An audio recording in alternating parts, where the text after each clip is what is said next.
I more than anyone know what total BS and the contrived nature of an award show. It's something I made up.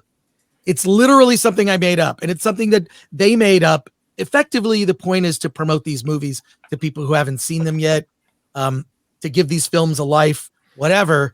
But awards are a made up thing. And I think the way that Hollywood's gone about this award show is just, it's bad. I was watching old clips from old award shows. It was unbelievable. It was more like the Globes because the celebrities were trashed and they were roasting each other. It was awesome. What we've been getting now is a sanitized version of a dead format. That's what the Oscars are. Well, it's, I think social media ultimately killed the appeal of both movie stars and award ceremonies because it used to be, like you say, you would see them in an unscripted environment and all of them together, like celebrities that you'd never seen in the same film or whatever. They were there in the same room interacting with each other, and it was unscripted and anything could happen. And like you say, a lot of them were trashed on all that free champagne. And you got a lot of interesting, funny moments as a result. You got to see the human side of them. The problem is with social media over the past 10, 15 years, we have seen the human side of them, and it's awful. And we don't want to see that anymore. It's an overdose. The appeal of seeing them in this environment doesn't exist anymore. Yeah. It's social media was an overdose. And when you used to see them, it was like this once in a year event. And they were laughing and kind of being themselves, I guess for the cameras. But when on social media, you give people way too much access and they say the dumbest shit. Like, I don't care. I've never really cared about what celebrity said, but you would only hear it once a year. We have an overdose now where Mark Ruffalo is mourning like old Rosenbaum after he got justifiably shot in the face. And he was like, I'm mourning this man, poor little JoJo. And I'm like, what are you doing? What are you doing? And everybody's like, do you even know who this guy is? What are you doing? And then all the celebrities are almost in unison, like they have the same PR firm, all tweeting the same shit. And everybody's like, you know what? I hate this guy now. And it's hard because I still love Mark Hamill's work. He's one of the only celebrities that I can still play Batman Arkham Asylum and be like, God, man, this dude's fantastic in this role. But God, I cannot it's the same thing with Stephen King. I just want to slap that dude every time I see his goofy little profile picture scroll by. I just want to slap him. Yeah. But I love Pet Sematary. Can't help it. Guys like that are like bad take factories on social media. Even now, like I saw Mark Hamill in House of Usher. Loved his portrayal. Did a great job. Yeah, I recently just beat Arkham Knight. Joker's fantastic, but then of course Mark Hamill on Thanksgiving, he's tweeting about an orange man. It's like, dude, it's Thanksgiving. On Thanksgiving Day, you're tweeting about Trump.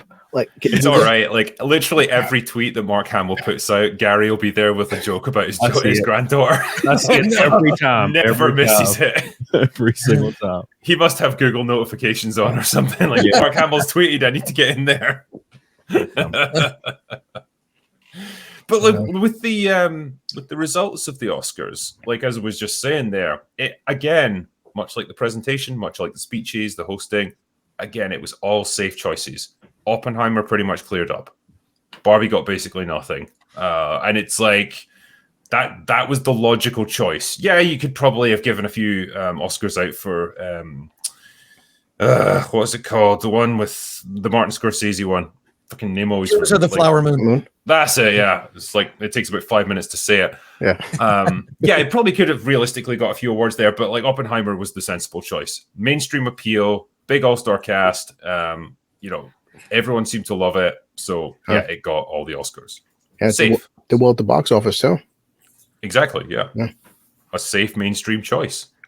100%. It's good to see, I suppose. It's just, I guess it's again a reflection of their lack of confidence in themselves and the public perception of them. Because I feel like they would have loved to have picked some obscure movie that was made by someone who ticked all the diversity boxes so that they can trumpet how progressive they are. And they didn't, because they probably felt like they couldn't get away with it this year. You mean like Moonlight? That's the movie you just described. Yeah.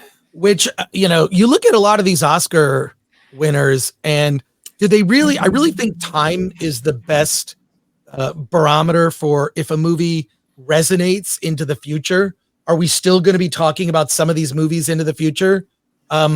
we're not that's my fun question I always like to ask people is what won Best Picture 2 years ago? You can kind of remember 1 year ago. No one can remember 2 years ago. The chat will know because the chat knows everything. But yeah, no, they've just become irrelevant. Like a lot of things about mainstream entertainment have become less and less relevant. And just as a cinema fan, it's sad to see. And right, Gordon says it, Godzilla -1, not nominated is disgraceful for foreign movie. Well, that was the choice of the country made that choice, but it's interesting that they chose Perfect Day, which is a movie directed by a German, right? Wim Wenders. So that was best international feature would have been a shoe-in for Godzilla, or at least like a nomination. Should have been, and it should have been last year. It should have been RRR the previous year. Yeah, it chose a different movie. Yeah, I love that movie. There's men in that movie. I mean, like traditional men, like beautiful men. Like men, you know, chest hair too. Not like I don't know what's happening now, but yeah, no, it's just a spiral into irrelevance. And just from what I know from people in the industry, I have a friend who's a screenwriter who said that a job was listed and 400 people went after that job. There are no jobs right now. It is in terms of like writing assignments, and the industry is in a lot of trouble. Yeah. I mean, look, that's sort of the constant, but now I really think that we're going to start to see the accountability for all the terrible choices made over the last decade. It's all going to come home to roost this year and definitely into next year. Yeah. Especially if IATSE goes on strike. It's the pendulum. The pendulum's coming back. Yes. And back to what you said with the experiment. I don't really follow the Oscars much. 2 years ago, a movie called Coda won Best Picture, and I don't have any opinion on it. I've never seen it, but I also have never heard of it. So that's the weird part about this. No idea what that is. That's crazy to me. Yeah, Coda was a movie that was on Apple TV Plus, and it was okay. I mean, it had the disability checkbox with real deaf actors, but did anyone see it here? How many people in the chat saw it? I meant to see it, but I never did. You're okay, Mahler. Wow, Mahler. I'm sorry. You're gonna be fine. You're gonna be fine. But it's like the movies that like the year that Star Wars was nominated for an Oscar for Best Picture, Annie Hall won, and Woody Allen didn't even show up to receive the award. Wow. So, yeah, it's bizarre. Wow. That was a statement at a certain point, wasn't it? Like it was cool to not show up or pretend not to care, or if you were Marlon Brando to refuse the Oscar, get someone to make a speech there. It's even more prevalent in the Grammys, like metal bands that are even like nominated. They'll say in an interview whilst the Grammys are going on, whilst they're not at the Grammys, saying "F the Grammys." It's hilarious.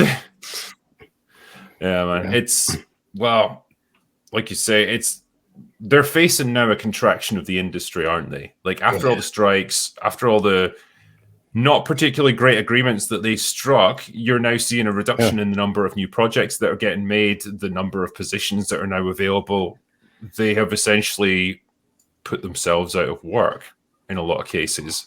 And you're now facing an industry that's contracting over the next couple of years. Yes.